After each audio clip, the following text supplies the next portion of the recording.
베트남 하노이에서 쌀국수 식당을 운영 중인 한 베트남 살림이 중국인 관광객 때문에 분노를 참지 못하겠다고 합니다. 이게 모두 중국인이 한국인이라고 속였기 때문이라는데요. 그는 더 이상 두 눈 뜨고 볼 수 없는 모습에 아연실색하고 말았다고 하죠. 과연 어떤 일이 있었던 것일까요? 바로 알아보겠습니다. 구독과 좋아요 부탁드리며 불우이웃을 돕기 위해 끝까지 시청 부탁드립니다. 안녕하세요. 저는 베트남 하노이에서 쌀국수 식당을 운영하고 있는 란차이라고 합니다. 저희 가게에 들어서는 순간 볶음, 냄새와 함께 한 입 베어 물고 싶어지는 맛있는 쌀국수의 향기가 온통 가득하죠. 이런 저희 가게에 요즘 불청객들 때문에 고민이 이만저만이 아닌데요. 가게 소개부터 간략히 하고 이야기를 시작해 보겠습니다. 여러분들은 쌀국수라는 음식을 아시나요?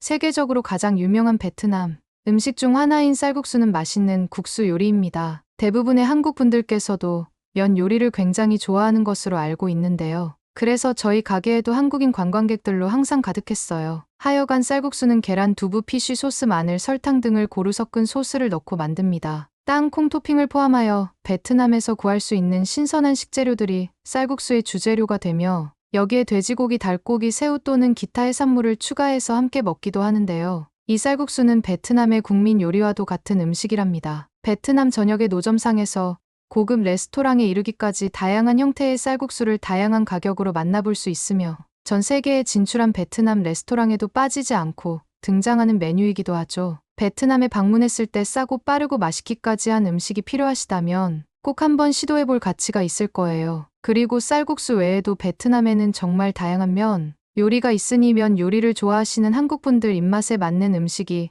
베트남에는 정말 많을 거라고 장담해요. 하여튼 저는 한때 한국인 관광객들로 북적였던 가게를 운영했지만 요즘은 상황이 정말 많이 달라졌습니다. 이제 더 이상 한국인 관광객들로 북적이지 않거든요. 예전처럼 한국 관광객들이 저희 가게를 찾아오지 않는 이유는 바로 베트남과 한국 간의 긴장감이 높아졌기 때문인데요. 문제는 베트남인들의 불법 체류 문제로 인해 갈등이 시작됐어요. 한국 정부가 이를 막기 위해 베트남인들의 입국 심사를 대폭 강화하기 시작한 거죠. 제가 알아보니 한국에 체류 중인 베트남인 중 무려 62%가 불법 체류자라고 하더군요. 이 수치가 의미하는 바는 한국 내에 있는 베트남인 10명 중 무려 6명이 불법 체류자라는 것인데 이 정도면 정말 심각하다고 느꼈어요. 게다가 그 숫자가 약 10만 2천 명에 이른다는 이야기를 들었을 때는 말 그대로 작은 도시의 인구에 필적할 정도로 엄청난 규모라 놀라움을 금치 못했죠. 물론 그동안 한국에 입국해 불법으로 체류하며 일하는 사람들이 많다는 얘기는 들었지만 이 정도로 상황이 심각할 줄은 저도 미처 몰랐습니다. 어쨌든 이런 상황에서 한국이 입국 심사를 강화하기 시작하면서 베트남인들이 입국 심사에서 돌아가야 하는 일이 빈번해졌고 이로 인해 양국 간의 관계가 점점 악화되기 시작했어요. 그리고 한국의 베트남인 입국 불허 조치가 소문으로 퍼지면서 양국 간 긴장이 계속해서 고조되었고 어느 순간부터 신스에서 한국 여행 반대라는 해시태그가 확산되며 인터넷에서도 논란이 일기 시작했죠. 그렇게 반한 정서가 퍼지면서 일부 가게들은 한국인을 받지 않겠다는 팻말까지 내걸기 시작했고 이러한 분위기는 급속도로 확산되었습니다. 그리고 이런 분위기가 생기자 식당 거리에 점점 한국인들의 발길이 끊어지기 시작했고 자연스레 저희 가게를 찾는 한국 관광객들도 줄어들더군요. 저는 주변 사장님들을 찾아가 이렇게 해도 되는 거냐고 물었지만 대부분의 사장님들은 중국인들이 있으니 괜찮다며 별로 걱정하지 않는 눈치였어요. 사장님들은 한국인 관광객들이 줄어들어도 그 빈자리를 중국인들이 채울 거라며 낙관적인 태도를 보였죠. 저는 솔직히 이해가 잘 안 됐어요. 대체 왜 한국 여행 금지 운동을 하는 거며 왜 한국 손님 안 받겠다 는 팻말을 붙이는 거며 솔직히 한국이 잘못한 게 없는 것 같은데 말이죠. 그리고 사실 사장님들이 저렇게 낙관적인 태도를 보이는 데에는 어느 정도 이유가 있었어요. 베트남에는 정말 많은 중국인 사람들이 찾아오는 게 사실이긴 하거든요. 이로 인해 베트남 내에서 화교의 비중이 커졌고 현재 화교는 전체 의석의 상당 부분을 차지하고 있습니다. 참고로 베트남은 현재 일본과도 굉장히 우호적인 관계를 유지하고 있는데요. 일본이 경제 사회적으로 베트남에 투자한 시기가 길어서 베트남인들에게는 일본 문화가 꽤 익숙하며 같은 지속적인 베트남에 대한 일본의 경제 원조로 일본에 대한 베트남인들의 호감도가 꽤 크기도 하죠. 참고로 베트남과 일본의 관계가 그리 나쁘지 않았으며 따라서 다른 나라들과는 달리 역사적인 악감정도 계승되지 않았어요. 그리고 일본의 베트남 투자 금액이 베트남 국내외 총 투자 금액의 절반 정도를 차지할 정도로 베트남은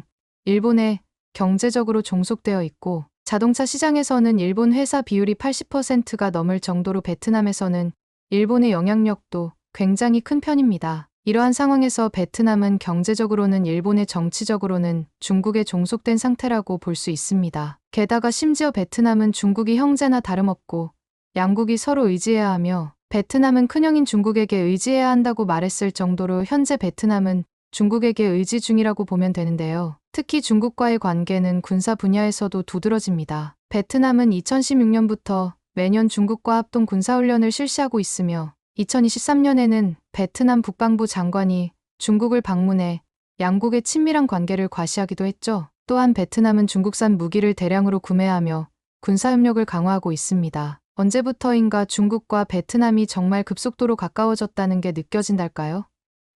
그리고 베트남은 관광산업이 직간접적으로 국내 총생산 GDP의 약 30%를 차지하는 나라인데요. 관광업이 기태에서 차지하는 비중에서 30%라는 게 얼마나 큰 수치냐면 OH 평균이 7%이니 베트남은 OH 평균의 무려 4배 가까이 되는 나라인 거죠. 참고로 한국은 이 수치가 8%로 OH 평균보다 약간 높은 수준에 위치해요. 그리고 관광대국으로 알려진 프랑스나 이태리도 5에서 6% 정도밖에 안 되고요. 그러니 베트남의 30%가 얼마나 높은 비중인지 체감을 할 수 있는 거죠. 관광업이 망하면 베트남의 경제 자체가 휘청거릴 수 있다는 거예요. 그런데 이렇게 베트남에게 중요한 관광산업에서 특히 중국인 관광객이 여기서도 가장 큰 비중을 차지하고 있는데요. 참고로 코로나 확산 이전인 2023년 기준 통계로 베트남에 온 전체 외국 관광객 약 3천만 명 중 중국인이 1천만 명이었습니다. 즉 전체 외국인 관광객의 30% 이상을 중국인들이 차지한 셈인데요. 실제로 2024년 상반기 해외여행 보고서에 따르면 중국인들은 마카오와 홍콩에 이어 베트남을 세 번째로 많이 찾았는데 마카오와 홍콩은 중국으로 보아도 무방하니 사실상 중국인들은 해외여행지로 베트남을 가장 많이 방문한다고 보아야 할 것입니다. 그만큼 베트남은 중국 관광객들이 선호하는 인기 여행지로 자리 잡고 있는데요. 심지어 요즘엔 예전보다 더 찾아오는 것 같기도 하더라고요. 그래서 대부분의 사장님들도 한국인이 안 오더라도 중국인들이 많이 오니 괜찮다며 별로 걱정하지 않는 눈치였던 거죠. 저도 그 말에 위안을 삼았지만 그래도 다른 사장님들처럼 차마 한국인 출입금지 팻말을 걸 수는 없었어요. 왜냐하면 한국인 손님들은 그동안 저희 가게를 꾸준히 찾아주며 매상을 올려준 분들이 많았고 정말 친절하고 고마운 분들이 많았거든요. 그들의 따뜻한 미소와 정성스러운 칭찬이 아직도 기억에 남아 그저 한순간의 이슈로 그들을 배척하는 것이 너무 섣부른 판단처럼 느껴졌습니다. 그리고 앞서 말했듯 이번 이슈에서 한국인들의 잘못이 딱히 없어 보이기도 했고요. 대신 저도 먹고는 살아야 하니 발길이 끊긴 한국인 손님들 대신 중국인 손님들을 끌어들이기 위해 중국어로 메뉴판을 새로 만들고 가게 입구에 중국어로 된 환영 문구도 붙였습니다. 그리고 그렇게 시간이 지나면서 한국인 손님들의 발길은 점점 더 뜸해졌고 그 빈자리는 급속도로 늘어나는 중국인 관광객들이 메워가기 시작했어요. 처음에는 다시 가게가 북적이는 것 같아 한숨 돌리기도 했죠. 그런데 얼마 지나지 않아 문제들이 하나둘씩 고개를 들기 시작했습니다. 중국인 손님들은 음식값을 깎으려 들고 무례하게 행동하는 경우가 정말 많았어요. 한꺼번에 많은 음식을 시켜 놓고는 다 먹지도 않고 지저분하게 남기는 일이 잦았고 가게에서 큰 소리로 떠들거나 다른 손님들을 불편하게 하는 일도 일상이 되어갔죠. 심지어 가게에서 억지를 부리며 환불을 요구하는 행동으로 저와 직원들을 고생시킬 때면 저도 모르게 속으로 욕이 다 나오곤 했어요. 그리고 중국인들은 가게 근처 거리에서 쓰레기를 아무렇게나 버리고도 적반하장으로 큰 소리를 치는 경우가 잦아 주변 상인들과 관광객들 사이에서 큰 불편함을 초래하곤 했습니다. 이뿐만 아니라 가게 주변에서 대변을 보는 모습까지 목격했을 때는 저는 정말 경악을 금치 못했습니다. 그들은 급할 경우 화장실을 찾기보다는 그 자리에서 해결하는 경우가 많았고 그런 광경을 본 저는 정말 큰 충격을 받을 수밖에 없었죠. 어떻게 짐승도 아니고 사람이 저런 행동을 할 수 있는 건가 싶었어요. 물론 모든 중국 관광객이 다 그런 것은 아니었지만 일부의 행동은 주변 사람들에게 많은 불편을 주었고 중국 전체의 이미지에도 부정적인 영향을 줄 수밖에 없었어요. 그리고 이러한 일들은 저뿐만 아니라 주변 가게 사장님들에게도 큰 스트레스가 되었고 그로 인해 베트남을 찾는 다른 외국인 관광객들에게도 큰 민폐가 되며 베트남 관광산업 전반에도 악영향을 미칠 것이 분명해 보였죠. 처음에 중국인들이 오니까 괜찮을 거라던 사장님들도 점점 중국인들의 민폐에 진절머리를 내기 시작하더군요. 이런 상황 속에서 저는 한국인 손님들의 소중함을 다시 한번 깨닫게 되었습니다. 그들은 우리의 정성 어린 서비스에 대해 진심 어린 칭찬을 아끼지 않았고 늘 매너를 지켜주었죠. 그들과의 관계는 단순한 상업적 거래가 아니라 서로의 문화와 감정을 나누는 소중한 연결이었습니다. 그리고 한국인 손님들은 역사 외적인 부분에서도 매너가 훌륭했습니다. 그들은 대화를 나누면서도 늘 주변을 배려하고 쓰레기를 함부로 버리지도 않았으며 자리를 정리해주고 가는 모습이 참 인상적이었죠. 또한 그들이 떠날 때마다 남기는 따뜻한 인사와 고마운 말 한마디는 저에게 늘 큰 힘이 되어 주었습니다. 길에 용변을 보는 등의 행동은 당연히 상상할 수도 없었고요. 그런 점에서 저는 지금의 분위기가 더더욱 안타깝게 느껴졌습니다. 하지만 베트남 정부는 이런 상황을 아는지 모르는지 경제와 관광산업 회복을 위해 중국 관광객 유치를 위한 총력전을 펼치고 있었고 지난해부터는 중국 관광객 무비자 입국을 허용했으며 아예 비자 면제 연구와도 검토 중이라고 하더군요. 심지어 최근 베트남 정부는 중국인 관광객 유치를 위해 베트남 내 주요 도시에 중국 경찰을 배치하는 결정까지 내렸습니다. 이는 베트남 국민들 사이에서 주권 침해라는 비판을 받고 있지만 베트남은 중국인들의 안전을 이유로 이 결정을 강행했죠. 이 같은 결정은 중국인 관광객을 안심시킴으로써 더 많은 중국인 관광객을 유치하겠다는 목적이라고 하는데요. 저는 솔직히 처음에 이 말을 듣고 잘못 들었나 싶었어요. 우리나라에 타국 경찰을 배치한다니 이런 사례가 다른 나라에도 있긴 한가요? 하노이 포스트 등 주요 매체에 따르면 베트남 관광청장은 총리와 회의를 마친 뒤 열린 기자회견에서 주요 관광도시 순찰에 중국 경찰을 참여시키기로 했다고 말했어요. 관광청장이 총리와 가진 그 회의는 베트남을 방문하는 외국 관광객의 안전에 대한 우려를 불식하고 더 나은 서비스를 제공하기 위한 대책을 논의하는 자리였는데 거기서 나온 이야기라고는 오로지 중국인의 안전을 위한 이야기만 나온 듯해 보였어요. 청장은 중국 경찰을 배치하는 것은 베트남이 안전 조치를 강화하고 있다는 것을 중국 관광객들에게 보여줄 수 있으므로 꼭 필요한 것이라며 자국 경찰이 베트남이 안전한 곳이라고 확인해주면 중국 관광객들의 신뢰가 높아질 것이라고 하더군요. 저는 이렇게 해서 중국 관광객들만 자꾸 늘려놓으면 베트남 거리가 정말 똥밭이 되는 거 아닌가 진심으로 걱정이 됐어요. 사실 이번 결정은 얼마 전 베트남 하노이 중심가의 한 쇼핑몰에서 15세 소년이 무차별 총기 난사를 해 중국 국적 관광객 2명이 숨진 가운데 나왔는데요. 참고로 이때 한국인 유튜버도 현장에서 방송을 찍다가 놀라 도망가면서 화제가 된 것으로 알고 있습니다. 하여간 당시 중국인 사망 사건으로 중국인 관광객들의 베트남 유입이 잠깐 둔화한 것으로 알려졌어요. 이에 베트남 정부가 중국인 관광객들을 잃을까봐 불이 나게 긴급 대책을 마련하기 시작했고 중국 경찰의 배치가 그 해결책 중 하나로 떠오른 것입니다. 중국 관광객들이 베트남을 다시 찾을 수 있도록 하려는 베트남 정부의 의도는 분명했죠. 중국이 없으면 베트남 관광산업은 망할 것이라 판단한 거예요. 그리고 이러한 베트남의 행보는 오랜 동맹국인 미국과의 관계보다는 중국과의 밀착을 우선시하는 모습을 보여주고 있었습니다. 그런데 단기적으로는 중국인 관광객을 받아들여서 이익일지 몰라도 장기적으로는 베트남이 점점 똥밭 이미지가 되면서 다른 나라 관광객들까지 줄어들게 되어 결국 손해일 것 같다는 생각도 왠지 든다니까요.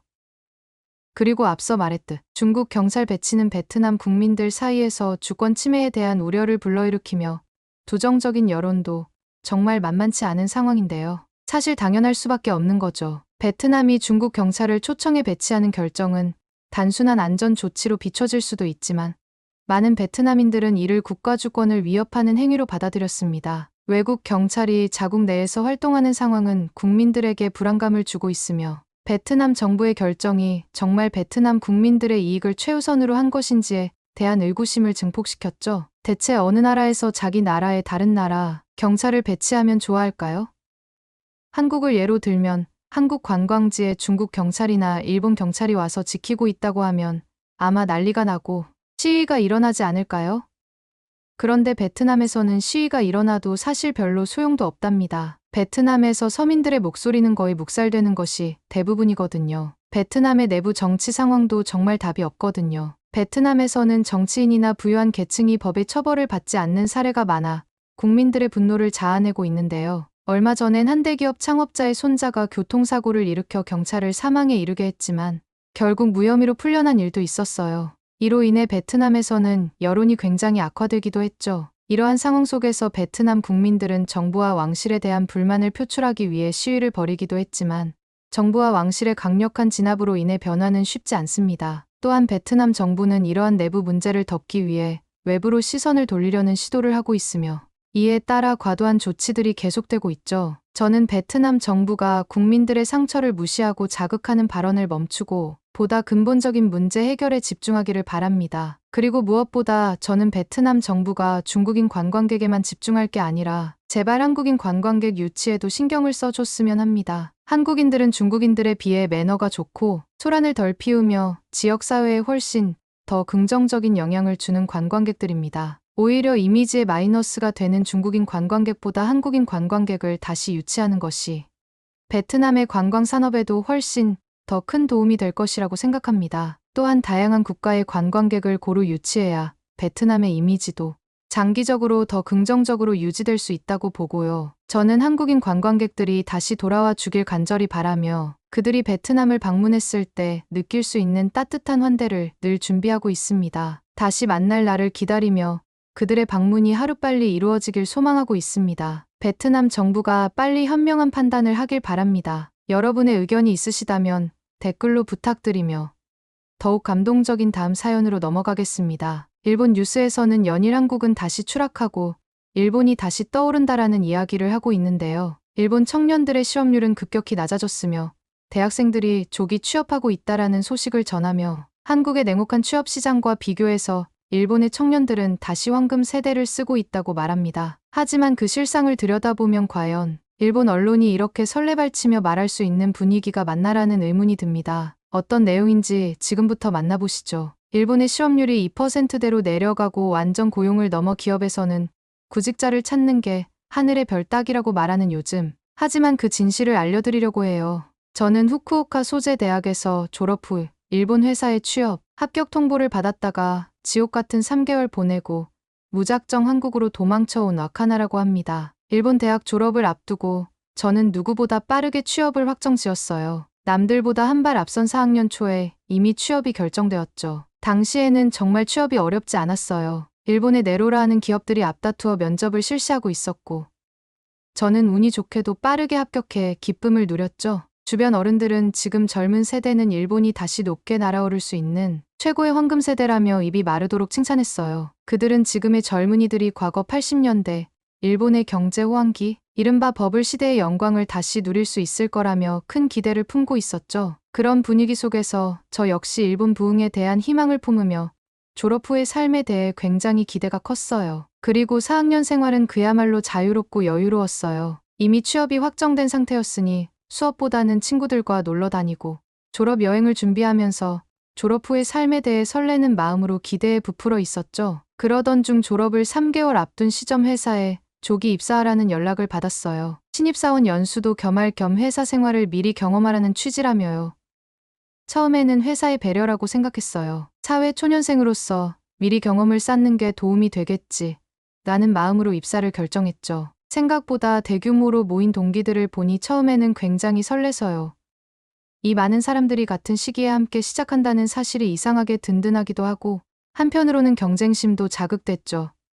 연수원 생활은 예상보다도 재미있었어요. 몇몇 동기들은 연애를 시작하기도 했고 단체로 팀을 나눠서 회사의 역사를 배우거나 회사 가치관을 주입받는 활동들이 이어졌죠. 우리는 하나다라는 슬로건 아래 단체 운동회도 하고 퀴즈 대회를 하면서 자연스럽게 애사심이 커지는 듯한 느낌도 들었어요. 1개월 동안 연수원에서 생활하며 동기들과 꽤나 가까워졌고 회사라는 공동체에 소속된다는 것이 마냥 흥미롭고 즐겁게 느껴졌죠.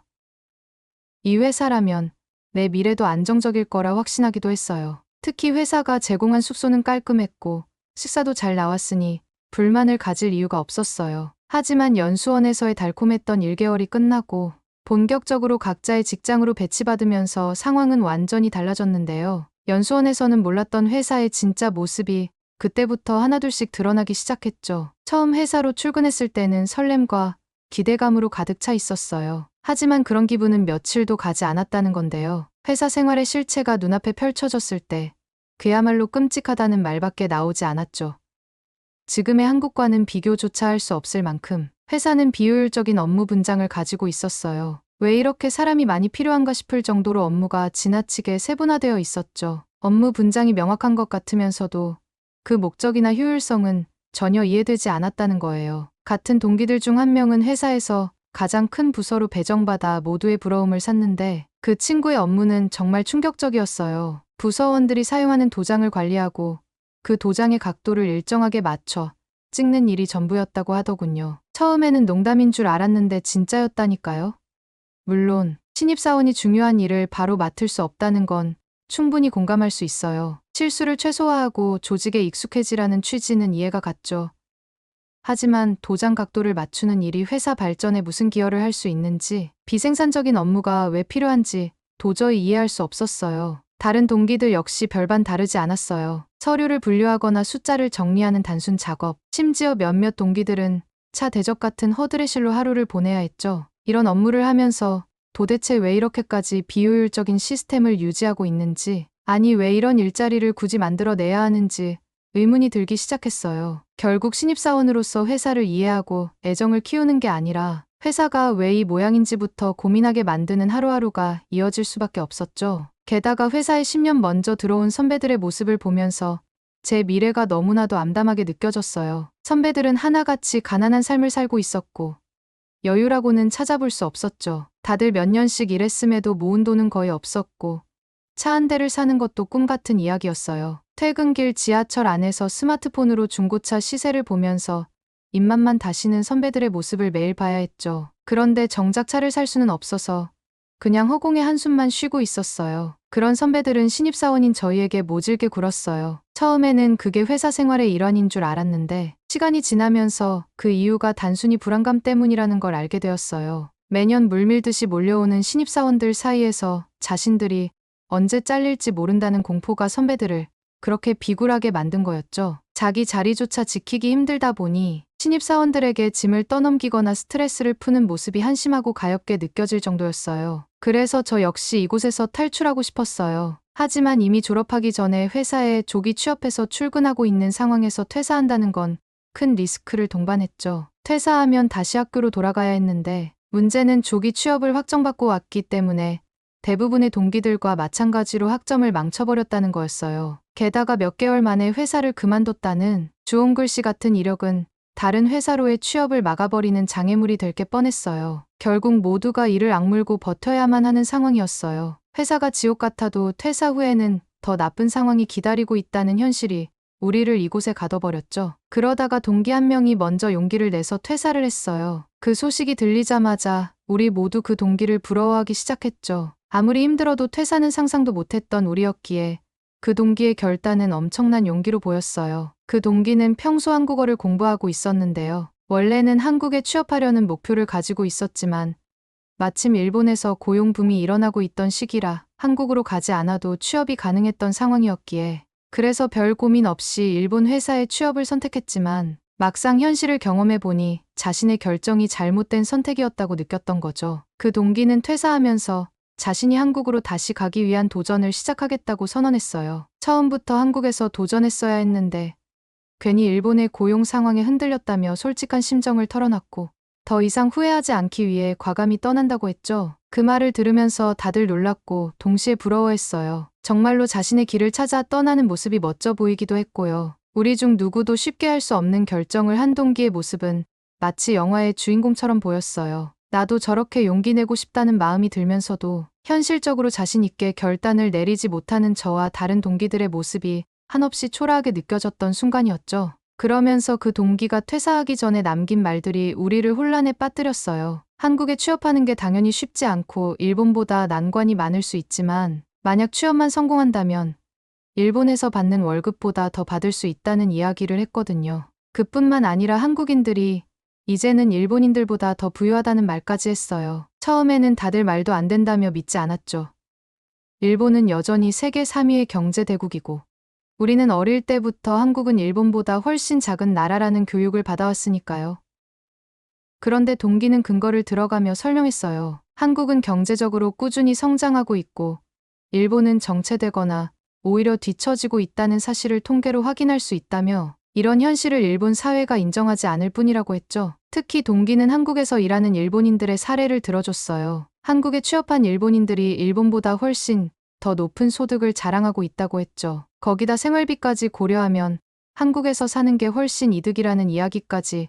일본에서는 월급 대부분이 집세와 기본적인 생활비로 사라지는 대신 한국은 돈을 모으기 훨씬 좋다며 말이에요. 동기가 그렇게 설명할 때마다 우리 사이에서는 충격과 불신이 동시에 느껴졌어요. 진짜 그럴까? 설마 일본보다 더 이런 반응이 나왔지만 동기의 자신감 넘치는 말투와 논리는 부정할 수 없었죠. 그런 말을 들으니 막연하게나마 일본이 세계 최고라는 자부심으로 버티던 우리에게는 적잖은 혼란을 안겨줬어요. 한국으로 가는 게 정말 더 나은 선택일까 싶은 생각이 머릿속을 떠나지 않게 되었죠. 그래서 퇴근하고 나면 한국에 대한 정보를 찾아보기 시작했어요. 솔직히 동기가 남긴 말이 너무 충격적이었거든요. 처음엔 믿기 힘들었지만 검색창에 한국 취업을 치기만 해도 관련 정보가 쏟아졌어요. 특히 눈에 띄었던 건 한국에도 워킹홀리데이 비자가 있다는 사실이었다는 거예요. 더 놀라웠던 건 원래는 일본인들 사이에서 전혀 인기가 없던 한국 워킹홀리데이 비자를 최근 들어 취득하는 사람들이 급격히 늘어나고 있다는 점이었죠. 통계 자료를 보니 몇 년 전만 해도 한국 워킹홀리데이 비자를 발급받는 일본인이 손에 꼽힐 정도였다가 지금은 매년 그 숫자가 빠르게 증가하고 있더라고요. 그러다 보니 자연스럽게 왜 이렇게 많은 사람들이 한국으로 가려고 할까? 그런 궁금증이 생겼어요. 정보를 더 찾아보다가 저와 비슷한 사례를 알게 됐는데요. 일본에서 사회생활을 시작하면서 점점 회의감을 느끼다가 결국 퇴사 후 한국으로 떠나는 사람들이 많다는 거였어요. 이건 정말 예상 밖의 사실이었는데요. 일본 사회를 떠나 한국에서 다시 시작하려는 사람들이 점점 늘어난다는 게 왠지 현실감이 없기도 했고 한편으로는 나도 그 사람들처럼 할 수 있을까라는 생각이 들기도 했죠. 이렇게 정보를 찾아보는 것만으로도 새로운 선택지를 발견한 듯한 설렘이 느껴졌어요. 그리고 저는 결국 가족들의 반대에도 불구하고 퇴사를 결심했어요. 그 결정은 저를 둘러싼 엄청난 잡음을 불러일으켰죠. 특히 학교 문제가 컸어요. 아무리 계산해봐도 때까지 버티는 게 가장 현실적이라는 건 알았어요. 졸업 전에 퇴사해버리면 회사가 저희 학교 후배들에게 기회를 덜 줄 거라는 이야기도 있었고 학교에서도 책임감이 없는 사람으로 낙인이 찍힐 게 뻔했거든요. 게다가 학점 문제도 있었어요. 취업으로 나간 학생들은 보통 평균 학점을 받는 관례가 있었기에 몇 달만 더 버티면 기본적인 졸업 요건은 충족할 수 있다는 계산이 섰죠.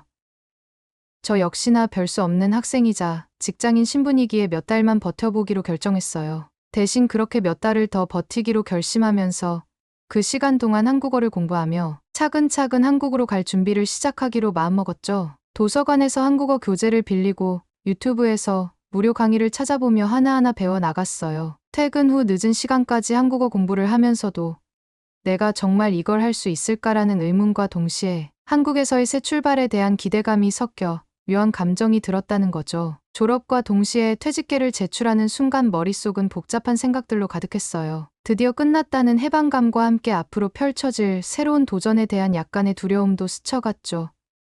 하지만 이미 오래전부터 결심한 일이었기에 퇴직서를 제출하며 머리를 숙였던 순간은 오히려 담담했어요. 회사 선배들의 무미건조한 시선도 동기들의 복잡한 표정도 더 이상 신경 쓰이지 않았습니다. 저는 이미 다음 단계를 향해 발걸음을 옮기고 있었으니까요. 그 후 곧바로 비자를 발급받기 위한 절차를 시작했어요. 다행히 준비는 철저히 해두었던 터라 서류를 제출하고 비자를 발급받기까지는 생각보다 빨리 진행됐어요. 마침내 한국행 비행기 티켓을 손에 쥐고 나니 실감이 나기 시작했죠. 공항으로 가는 길 부모님과 작별 인사를 나누며 저는 눈물을 꾹 참았어요. 그렇게 한국에 온 지 3주 만에 워킹홀리데이 비자를 가지고 명동에 위치한 편의점에서 일하게 되었어요. 일본인 관광객이 많이 찾는 지역이다 보니 일본어를 할 줄 아는 직원이 필요했던 거죠. 그렇게 저는 하루 10시간씩 다른 직원들과 함께 근무를 시작했어요. 혼자 일하는 게 아니라 여러 명이 동시에 근무하는 대형 매장이어서 처음 한국에서 적응하기에도 꽤 괜찮았어요. 그리고 첫 달 월급을 받았을 때 정말 놀랐어요. 한국의 최저시급보다 조금 더 높은 수준이라고 듣긴 했는데 막상 월급 명세서를 받아보니 시급이 13,000원으로 계산되어 있었거든요. 처음에는 무슨 실수라도 난 줄 알았어요.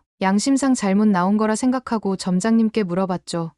점장님은 웃으며 한국에서는 주휴수당이라는 제도가 있어서 실제 시급보다 약 20% 정도 더 높게 받게 된다고 설명해 주셨어요. 주휴수당은 일정 시간 이상 근무한 직원에게 주어지는 추가 수당이라고 했죠. 그리고 장기 근속을 하면 인센티브도 따로 받을 수 있다고 했는데요. 같이 일하던 한국인 대학생 직원에게도 물어봤는데 그 친구는 이미 인센티브로 매달 10만 원 정도를 더 받고 있다고 하더라고요. 저보다 근무 시간이 짧은데도 말이에요. 그러니 제가 만약 이 편의점에서 오래 일하게 된다면 더 많은 혜택을 기대해봐도 되는 상황이었다는 거죠. 한국에서 일하는 첫 경험이었지만 이런 제도와 근무 환경 덕분에 제 선택이 잘못되지 않았다는 생각이 들었으며 일본에서는 들어본 적도 없는 주휴수당 같은 제도에 처음엔 낯설었지만 이게 바로 한국의 근로 문화구나 싶었죠. 그래서 인센티브까지 포함한 최종 급여를 예상해보고 일본 회사에서 받던 급여와 비교해보니 한국에서의 편의점 월급이 더 높은 수준이었어요. 솔직히 말해서 일본에서는 제대로 된 기업의 정직원으로 일했음에도 불구하고 월급에서 온갖 공제가 빠져나가 실제 손에 쥐는 돈이 생각보다 적었거든요. 그런데 한국에서는 단순히 아르바이트 개념으로 일하는 편의점 직원임에도 불구하고 월급 수준이 일본보다 훨씬 나았다는 게 충격이었죠. 게다가 점장님은 제가 외국인이라며 특별히 유통기한이 지나 폐기 예정인 음식을 주기도 했어요. 처음엔 조금 당황했는데 설명을 듣고 보니 그 음식들은 소비자에게는 완벽히 신선한 제품만 팔아야 하기 때문에 폐기 처리되는 것이지 실제로 먹어도 아무 문제가 없는 것들이었어요. 덕분에 간식거리나 끼니를 따로 챙길 필요도 없었고 이런 작은 배려가 정말 감사하더라고요. 한국에서 이 편의점에서 근무하는 동안 느낀 건 생각보다 지출이 훨씬 적다는 점이었어요. 기본적으로 월세는 일본보다 훨씬 저렴했고 통신비나 교통비도 큰 부담이 되지 않았어요. 교통비는 일본의 절반 가격인데 품질은 전혀 부족하지 않았고 오히려 더 쾌적했죠. 여기에 한국 어학원비와 생활비를 더해도 일본에서 생활하던 때보다 훨씬 경제적으로 안정적인 삶을 살 수 있더라고요. 심지어 저축까지 가능하겠다는 생각이 들었어요. 그렇게 퇴근 후에는 한국어 학원에 다니며 공부를 이어갔어요. 한국에서 더 제대로 자리 잡고 싶다는 마음이 점점 강해졌거든요. 이곳에서 편의점 일을 하는 동안만큼은 매달 꾸준히 월급이 들어오니 기본적인 생계를 유지할 걱정이 없었고 이 안정감이 저에게 큰 버팀목이 되어줄 것 같았어요. 그리고 편의점에서 근무하면서 저녁 시간에는 한국어 공부와 함께 이미 한국에 진출의 자리를 잡은 일본인 선배들을 만나 교류 행사에도 적극적으로 참여하고 있어요. 이 교류를 통해 한국에서 생활하는 일본인들의 경험담을 듣는 게 정말 흥미로웠고 한국 기업 문화가 일본과 얼마나 다른지도 알게 되었죠. 특히 저처럼 일본에서 직장 생활을 하다가 한국으로 넘어온 선배들의 이야기는 제게 큰 자극이 됐어요. 한 선배는 일본 회사에 취업한 후 한국 지사로 발령을 받으면서 한국에서 일하게 됐고 그때는 완전히 별개의 한국 회사로 이직을 했다고 해요.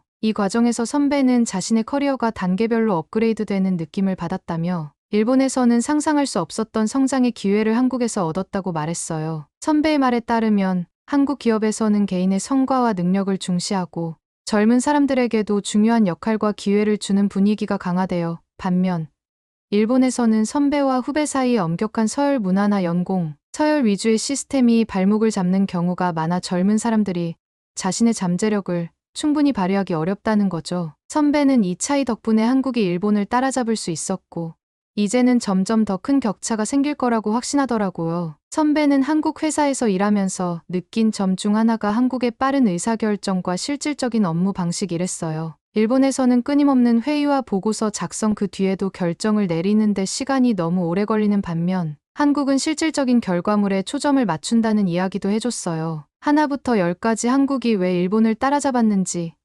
이제는 너무나도 체감이 된다는 선배의 말이 아직도 생생하게 기억나요.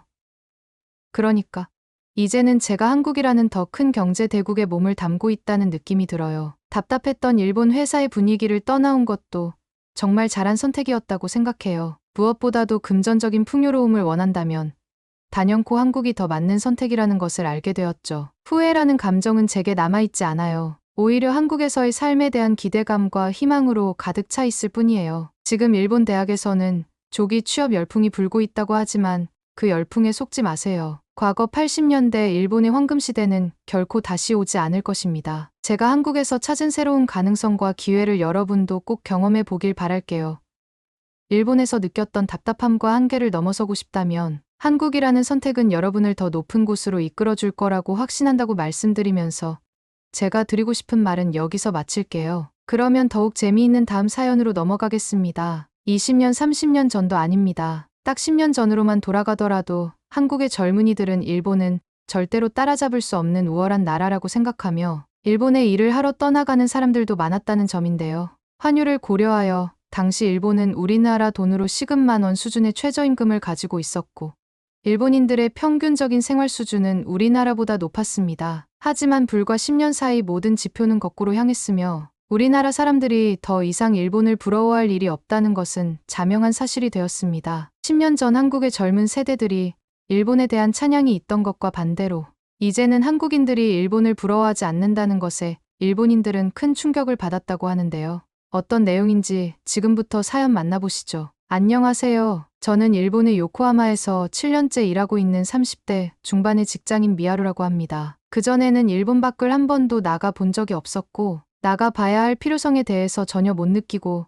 자라온 세대입니다. 늘 일본인이라는 것을 자부심을 가지고 살아오고 있었습니다. 하지만 최근 한국으로의 출장이 저에게 큰 충격을 주었고 일본의 경제와 기술이 많이 뒤처졌다는 현실을 깨닫게 되었습니다. 과거 일본은 아시아에서 가장 경제적으로 부유한 나라 중 하나였습니다. 아시아뿐만 아니라 미국을 제외하면 일본보다 더 부강한 나라는 없다고 교육을 받아왔으며 실제 많은 사람들은 그런 생각을 가지고 살고 있습니다. 그러나 최근 몇 년 동안 세계의 전반적인 경제 수준은 꽤나 많이 상승해오고 있습니다. 일본은 제자리 걸음을 하고 있을 동안 말이죠. 특히 옆나라 한국이 급격히 성장하면서 이제는 일본과 비교해도 전혀 뒤지지 않는 나라가 되었습니다. 솔직히 저는 일본인으로서 자부심을 가지고 살아왔으며 제 주변 사람들도 대부분 그렇습니다. 그래서 이런 말을 하는 것 자체가 분한 일이며 자존심을 내려놓아야 하는 이야기일 수 있습니다. 하지만 현실을 제대로 알아야 호의를 도모할 수 있듯 우리는 지금 위기의 순간에 봉착했다는 생각이 들어 글을 쓰게 되었습니다. 제가 처음 취직했던 2016년 이전만 하더라도 많은 한국의 젊은이들이 일본으로 워킹홀리데이를 오곤 했습니다. 당시 20대 중반의 나이였던 저 또한 돈키호테 잡화점에서 근무하며 미래를 위해 투자하며 일본에서 정상적인 사회 구성원이 되기 위해 사회 경험도 쌓고 돈도 벌면서 취업을 준비하던 그 시절이 있었습니다. 역시나 그때만 해도 일본의 부강함이 드러나던 시기였는데요. 당시 제 또래의 한국인 친구들은 워킹홀리데이 비자를 통해 일본에 들어와 저와 같이 돈키호테 잡화점에서 근무하며 일본에서의 우월한 삶이 어떤 것인지 느껴보고 있던 시절이었습니다. 한국인 친구들은 하나같이 일본에서 근무하게 되면 한국보다 시급이 거의 2배에 달해 너무나도 만족해하는 친구들이 100%였고 실제 한국에서는 꽤나 많은 제 또래의 젊은 친구들이 한국을 떠나 일본으로 오기 위해 노력하고 있었습니다. 당시 저와 함께 일했던 한국인 친구 지연이는 늘 일본의 높은 소득과 생활 수준을 찬양하곤 했습니다. 그리고 일본에 이민 오는 게 꿈이라며 일본어 공부도 열심히 하며 킹홀리데이가 끝나고도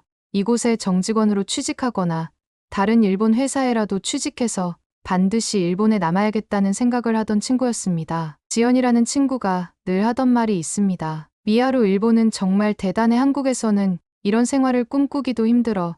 일본인으로 태어난 게 축복이라고 생각해. 같은 또래의 지연이라는 친구는 한국에서 태어난 걸 그다지 행운이라고 생각하지 않고 일본에서 태어났으면 얼마나 좋았겠냐며 일본 찬양을 주저하지 않던 친구였지. 지연이 말고도 많은 한국인들은 그렇게 생각했을 것이라고 확신합니다. 당시에는 분명히 일본이 한국보다 우위에 있다는 것을 믿어 의심치 않았고 당시 한국인들이 일반적으로 벌어들이는 금액을 들었을 때 상당히 적은 액수여서 놀랐기 때문입니다. 추후 지연이는 일본 취업에 실패했고 울면서 일본을 떠났던 친구였습니다. 지연이가 떠나기 전날 위로해주며 맥주 한 잔을 사주었던 기억이 있는데요. 지연이의 좌절감은 컸으며 그런 지연이가 안타까웠습니다. 그리고 실제로 그때는 지연이가 좌절감을 느낄 만한 그런 격차가 분명히 존재했습니다. 당시에 누구나 일본을 동경하는 것이 당연했을 수도 있는 수준의 일본이 존재했습니다. 게다가 그때는 한류도 심하지 않았습니다. 역사적으로 일본인 여성들은 한류에 늘 영향을 받아왔습니다. 하지만 제 또래 세대들은 한류의 영향을 조금 피한 세대가 되었는데요. 일본이 부유했고 대부분의 나라들보다 살기 좋았던 것은 물론이고 그간 여러 차례 닥쳐온 한류 붐 사이에는 약간씩의 공백기가 있었습니다. 그래서 제 세대는 특히 한류에 큰 관심이 없었습니다. 친구들과 카페에서 대화할 때도 한류 이야기는 거의 나오지 않았습니다. 제 나이 전후 5년 정도는 한류의 공백기였다는 생각이 듭니다. 저보다 6살 어린 동생만 하더라도 한국에 환장하고 한국어를 배우겠다고 난리를 치는 것과 다르게 저와 제 친구들은 한국에 그다지 관심이 없죠. 물론 요즘에는 어느 정도 관심이 생기는 추세이기는 하지만 그렇다고 한류에 심각하게 빠져 있는 제 또래의 여성들은 적다는 생각입니다. 이 역시 앞서 언급 일본의 사회 구성원으로서 각자 위치에서 성실하게 생활하고 있으며 체계적이고 조직적인 대부분의 일본 회사 조직에서 생활하며 일본적인 것에 익숙하고 타국들은 이렇게 일본처럼 체계적으로 무엇이든 해낼 수 없다는 자부심이 가득하기 때문이기도 합니다. 그러던 와중 생전 처음 여권을 만들어야 하는 일이 생겼습니다. 회사 업무차 한국으로 출장을 가게 되었기 때문인데요. 한국의 한 회사와 유통 관련 계약을 하기 위해서 한국 회사에 방문해 우리와 잘 협업해 일처리를 잘할 수 있는지와 우리의 물건을 잘 판매할 수 있는 여력이 있는지 등 당연히 해야 하는 검토, 업무 같은 것이었습니다. 한국 측에서는 충분한 사진 자료와 동영상 자료 그리고 발표 자료를 만들어서 우리 회사가 그 한국 회사에게 유통권을 주도록 잘 설득했지만 그래도 우리는 꼼꼼하게 한국에 가서 한 번 더 체크하기로 했습니다. 담당자인 제가 당연히 한국에 가야 했고 한국에 가게 되었지만 한국에 대한 기대감보다는 낯선 곳에 가는 것에 대한 두려움이 더 컸습니다. 과거와 다르게 최근에는 한국이 많이 좋아졌다고 하기는 하지만 과거 돈키호테 잡화점에서 함께 근무했던 모든 한국인 친구들이 말했듯 한국은 모든 것이 낙후되어 있고 일본을 따라가려면 30년도 모자라다는 이야기를 줄기차게 해왔기 때문에 제 머릿속에 한국은 그저 어려운 곳, 두려운 곳이라는 생각이 가득했던 것이 사실입니다. 영화나 드라마를 보다 보면 굉장히 기분 좋은 한국의 장소가 나오기도 하고 화려하고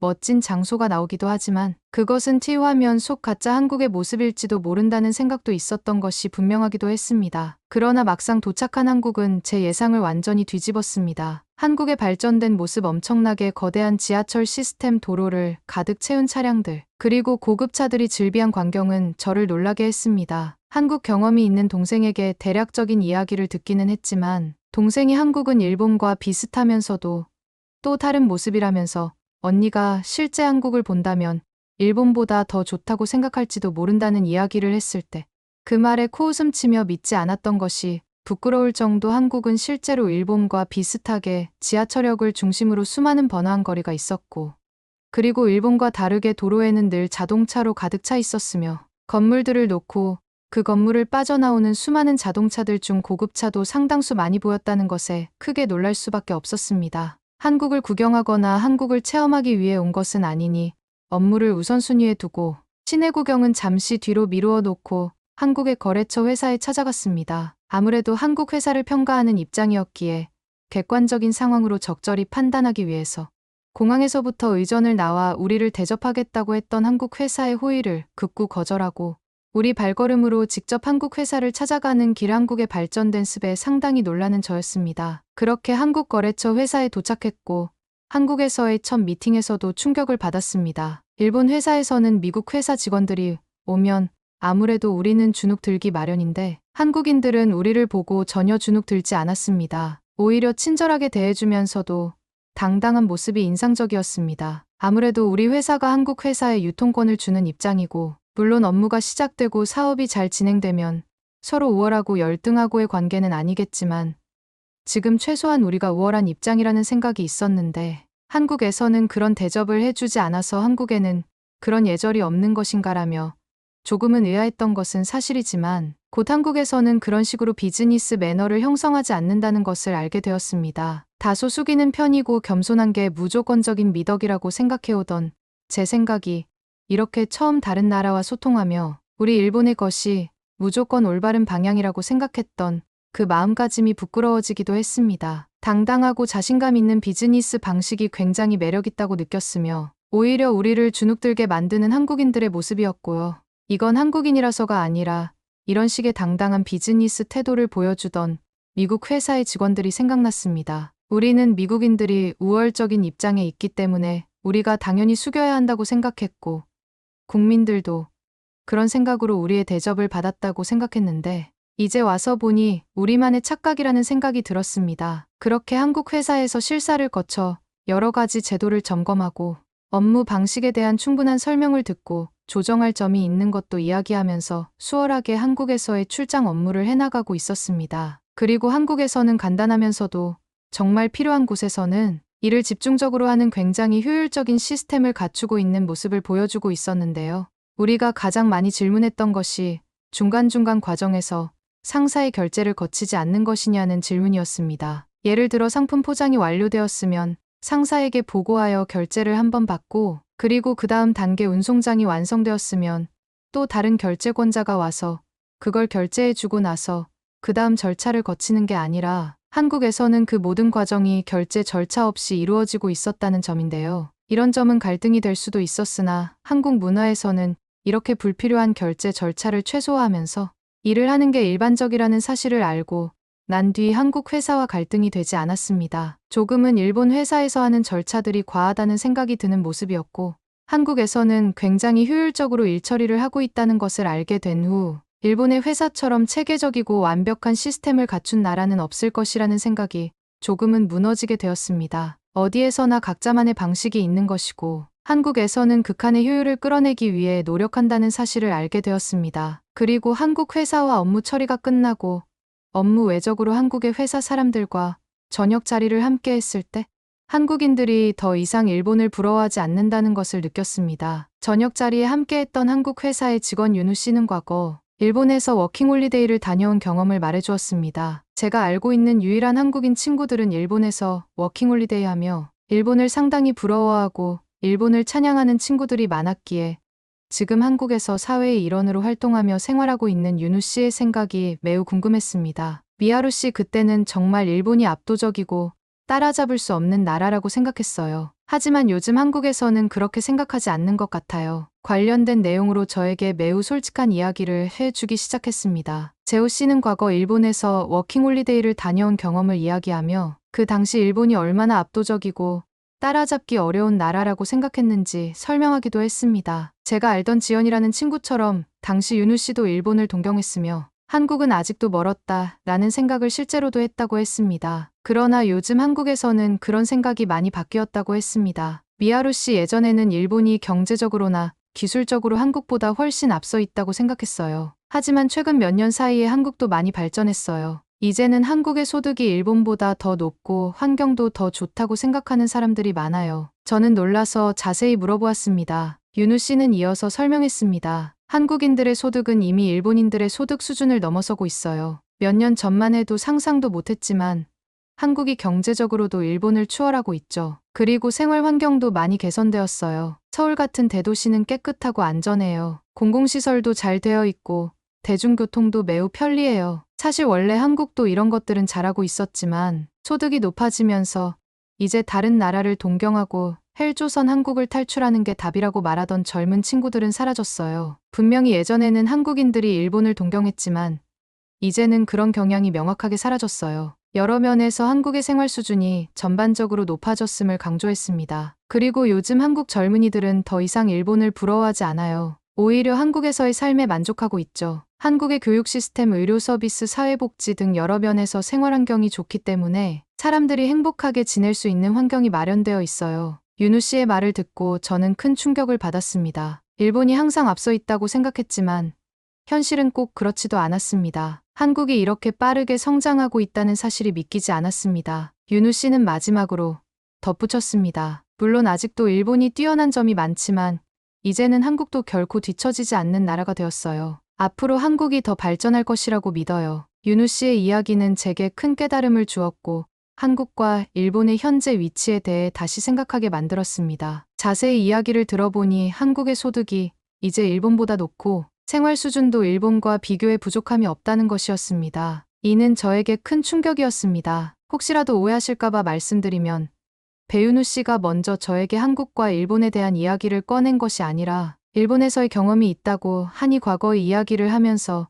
요즘 한국 사람들의 생각이 과거와 많이 달라졌다고 말하며 관련된 내용으로 순수히 호기심의 의미로 물어본 것이고 혹시라도 한국인이 먼저 일본에 대해서 시비를 걸었다거나 안 좋게 평가하기 위해 말을 꺼낸 것은 아니라고 말씀드리고 싶습니다. 한국인들은 당당하면서도 예의 바른 사람들이고 상대방을 배려할 줄 아는 사람들이 많고 제가 겪은 모든 한국인들은 그러했습니다. 솔직한 심정으로 일본이 이제는 다른 나라와 비교해서 그다지 대단하다고까지 생각하지는 못하게 되는 한국 출장이었습니다. 그렇게 출장을 마치고 일본으로 돌아왔습니다. 8살 차이 나는 제 동생은 한류 팬인데 한국의 이런 실정에 대해 알고 있느냐고 물었더니 당연히 알고 있다고 하면서 한국이 더 좋은 점도 많이 가지고 있다고 생각한다고 말했습니다. 이 말을 듣고 저는 더 큰 충격을 받았습니다. 이미 동생의 친구들 사이에서는 한국이나 일본이나 별 차이가 없다고 생각하기도 하고 한국에서 직장을 잡고 돈을 벌면 오히려 일본에서 근무하는 것보다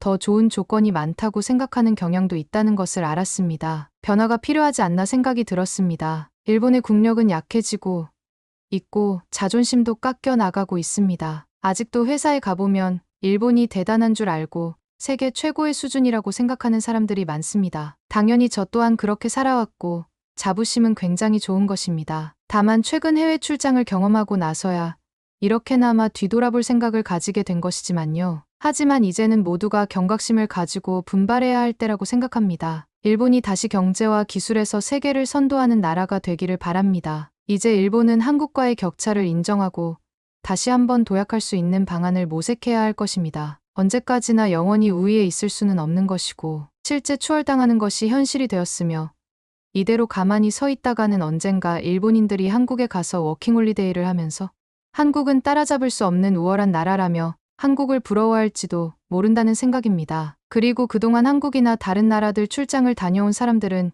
이렇게 현실을 보고 오더라도 애써 부정하거나 모른 척하는 경향이 있다는 것도 알게 되었습니다. 굳이 이런 이야기를 문제 삼아 외부에 발설하기보다는 조용히 살아가고 그냥 내 세대 때는 크게 격차가 벌어질 것 같지 않다는 이기적인 마음으로 주변에 알리지 않고 아무 말도 안 하는 사람도 많다는 것을요. 하지만 조금은 바꿔 나가야 한다고 말하기 위해 이렇게 글을 썼습니다. 옆나라 한국에 다녀오신 분들은 이 내용이 무슨 말인지 알 것이고 이렇게 업무적으로 한국과 연관이 되어 있으면 알게 모르게 한국인들의 소득 수준과 생활 수준이 일본을 뛰어넘었다는 것을 느끼고 있는 사람들이 있다면 함께 고민하고 생각해보고 싶습니다. 부디 변화의 시작점이 생기길 바라며 모두가 현실을 알았으면 좋겠습니다.